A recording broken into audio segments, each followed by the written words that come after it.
Police constable Abhishek Sharma 28 अगस्त 2019 को शाम के 7 बजे घर से बूंदी पुलिस लाइन जाने के लिए निकला था। घर से निकलते वक्त अभिषेक शर्मा ने अपने घर वालों को बताया था कि वह रात को वापस नहीं आएगा और बाइक से बूंदी पुलिस लाइन जाने के लिए निकल गया था।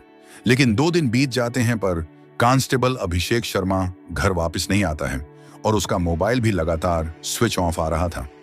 अभिषेक के परिजन अपने रिश्तेदारों के साथ मिलकर उसकी काफी तलाश करते हैं, लेकिन उसका कुछ पता नहीं चलता है।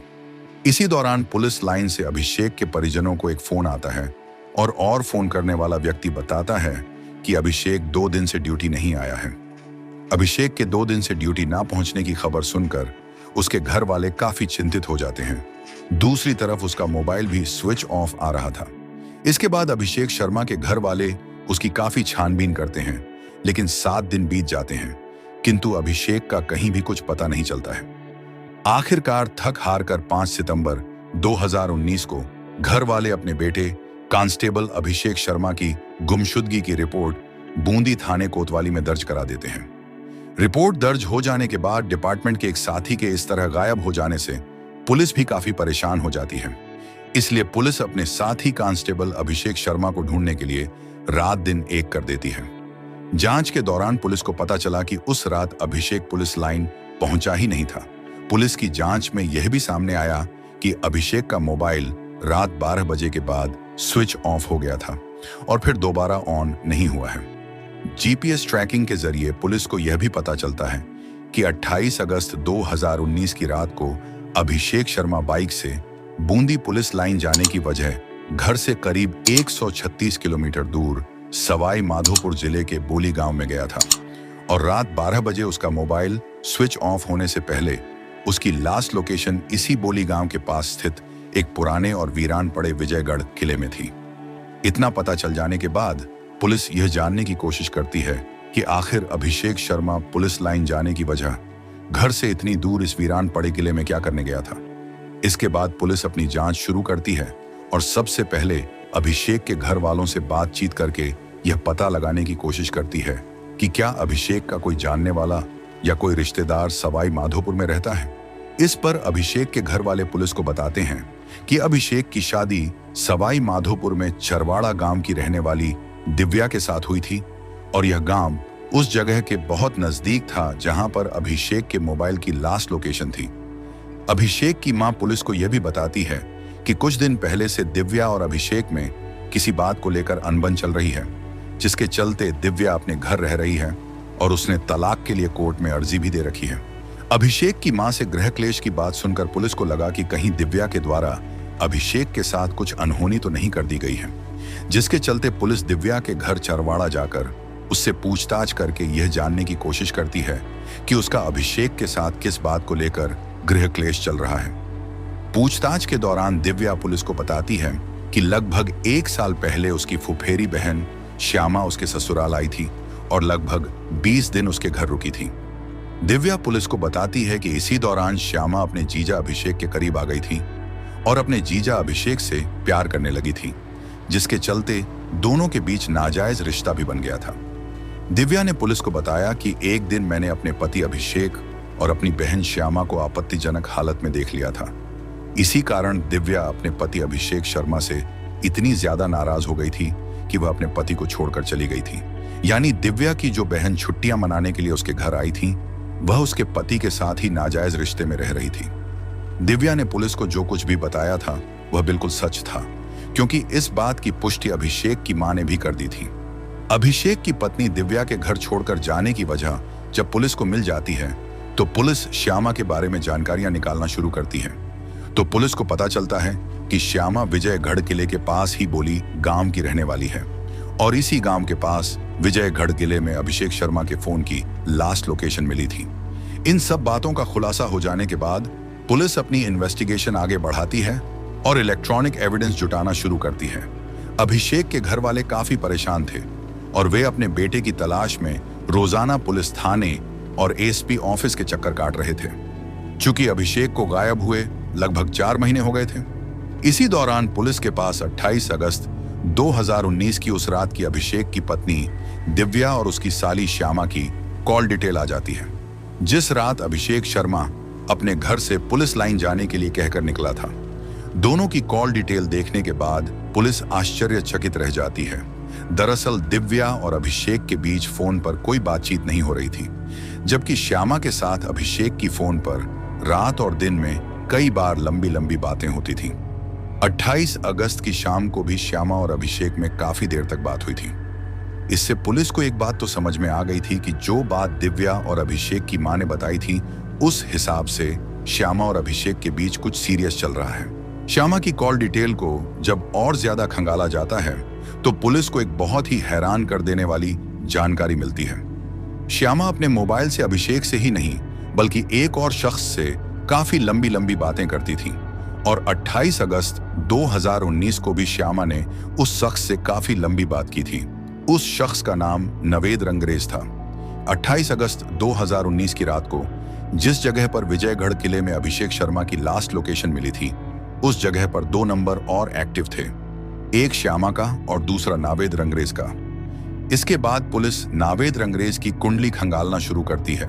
जांच करने पर पता चला कि नावेद रंगरेज श्यामा के गांव बौली का ही रहने वाला है। पुलिस को सभी अहम सबूत मिल चुके थे और सभी कड़ी आपस में जुड़ चुकी थी, इसलिए पुलिस बिना देर किए श्यामा और नावेद रंगरेज को उठाकर थाने ले आती है। थाने लाने के बाद पुलिस जब पूछताछ करती है तो दोनों अभिषेक के बारे में कोई भी जानकारी होने से साफ इनकार कर देते हैं। इसके बाद पुलिस जब दोनों को आमने सामने बैठाकर उनकी कॉल डिटेल दिखाते हुए सख्ती से पूछताछ करते हैं तो दोनों के तेवर ढीले पड़ जाते हैं और अभिषेक के बारे में जानकारी देते हुए पुलिस को बताते हैं कि हम दोनों ने मिलकर 28 अगस्त 2019 की रात को अभिषेक शर्मा की हत्या कर दी थी। इस खुलासे के बाद पुलिस आश्चर्यचकित रह जाती है कि अपने जिस पुलिस कांस्टेबल अभिषेक शर्मा की तलाश वे 4 महीने से कर रहे थे, वह अब मर चुका है। इसके बाद श्यामा और नावेद रंगरेज पुलिस को अभिषेक शर्मा के साथ हुई पूरी घटना के बारे में बताते हैं। दरअसल जब दिव्या ने अपने पति अभिषेक और श्यामा को आपत्तिजनक हालत में रंगे हाथ पकड़ लिया था, तो उसके बाद श्यामा अपने घर वापस आ गई थी और दिव्या भी इस बात से नाराज होकर अपने पति अभिषेक को छोड़कर अपने घर आ गई थी, जिसके चलते दिव्या ने अपने पति अभिषेक से अलग होने के लिए कोर्ट में तलाक की अर्जी भी दे दी थी। दिव्या और अभिषेक का केस भले ही कोर्ट में चल रहा था, पर फिर भी श्यामा और अभिषेक एक दूसरे से मिलते रहते थे और दोनों एक दूसरे से शादी करना चाहते थे। लेकिन श्यामा अब अभिषेक को लेकर सीरियस नहीं थी, क्योंकि श्यामा अपने गांव के रहने वाले नावेद रंगरेज के संपर्क में आ गई थी और उसके साथ ही शादी करना चाहती थी। दूसरी तरफ इस बात से अनजान अभिषेक शर्मा श्यामा पर लगातार शादी करने का दबाव बना रहा था, लेकिन श्यामा अभिषेक से पीछा छुड़ाना चाह रही थी। लेकिन अभिषेक श्यामा को छोड़ने के लिए बिल्कुल तैयार नहीं था, क्योंकि श्यामा की वजह से तलाक की नौबत आ गई थी और उसकी पत्नी उसे छोड़कर चली गई थी। लेकिन श्यामा सब कुछ भुलाकर हर हाल में नावेद रंगरेज से शादी करना चाहती थी, लेकिन अभिषेक के रहते यह संभव नहीं हो पा रहा था। इसलिए श्यामा अपनी आप बीती नावेद रंगरेज को बता देती है। नावेद रंगरेज भी अपनी प्रेमिका श्यामा को पाने के लिए किसी भी हद तक जाने के लिए तैयार था, इसलिए दोनों मिलकर अभिषेक को ही अपने रास्ते से हटाने का प्लान बना लेते हैं। प्लान के अनुसार 28 अगस्त 2019 को श्यामा अपने जीजा कांस्टेबल अभिषेक शर्मा को यह कहकर सवाई माधोपुर अपने गांव आने के लिए कहती है कि आज उसका जन्मदिन है और दोनों मिलकर जन्मदिन मनाएंगे। पत्नी के जाने के बाद काफी दिनों से अभिषेक भी श्यामा से मिलने का इंतजार कर रहा था, जिसके चलते 28 अगस्त की शाम को अभिषेक अपने घर वालों से झूठ बोलकर पुलिस लाइन जाने की वजह सवाई माधोपुर अपनी साली श्यामा के गांव बोली पहुंच जाता है। सवाई माधोपुर पहुंचने के बाद अभिषेक पहले अपनी साली के साथ खाना खाता है और फिर बातों ही बातों में रात के समय ही श्यामा अपने जीजा अभिषेक को विजयगढ़ किले में घूमने के लिए कहने लगती है। इसके बाद श्यामा और अभिषेक बाइक पर बैठकर विजयगढ़ किले की ओर जाने लगते हैं। तभी रास्ते में उन्हें नावेद रंगरेज मिल जाता है और श्यामा अपने जीजा अभिषेक शर्मा को अपने एक अच्छे दोस्त के नाते नावेद रंगरेज से मिलवाती है। मिलने के बाद तीनों 2 बाइकों पर बैठकर विजयगढ़ किले में आ जाते हैं। प्लान के अनुसार किले के अंदर पहले से ही नावेद ने लोहे की रोड छुपा रखी थी और जैसे ही अंधेरे में एक सुनसान जगह पर श्यामा अपने जीजा अभिषेक को अपनी प्यार भरी बातों में उलझाती है, तभी मौका पाकर नावेद रंगरेज अभिषेक के सिर पर पीछे से लोहे की रोड से एक जोरदार प्रहार करता है।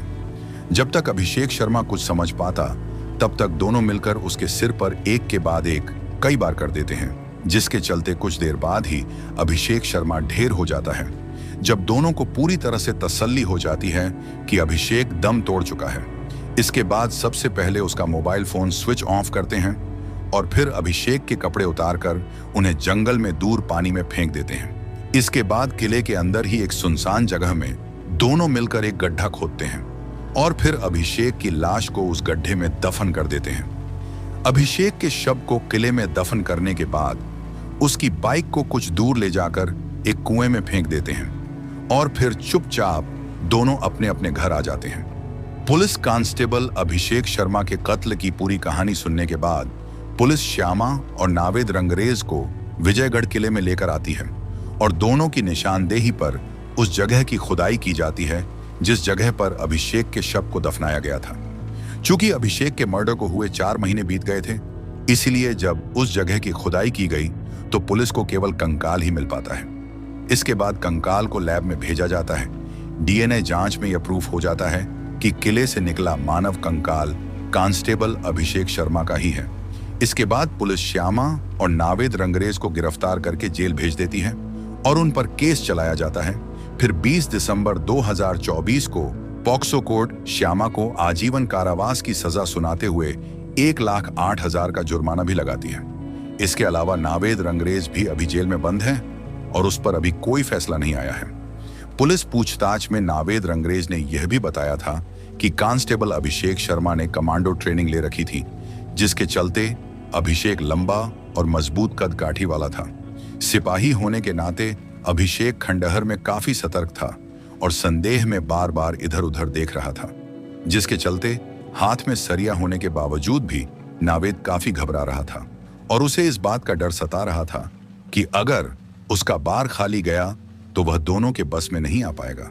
अभिषेक शर्मा की बहन ने मीडिया से बात करते हुए बताया था कि उन्होंने कभी सोचा भी नहीं था कि उसका भाई ऐसे षड्यंत्र में भी फंस सकता है, जिसके चलते श्यामा ने पहले तो अभिषेक का घर उजाड़ा और बाद में उसी को मौत के घाट भी उतार दिया। दोस्तों, आप इस घटना के बारे में क्या कहना चाहते हो?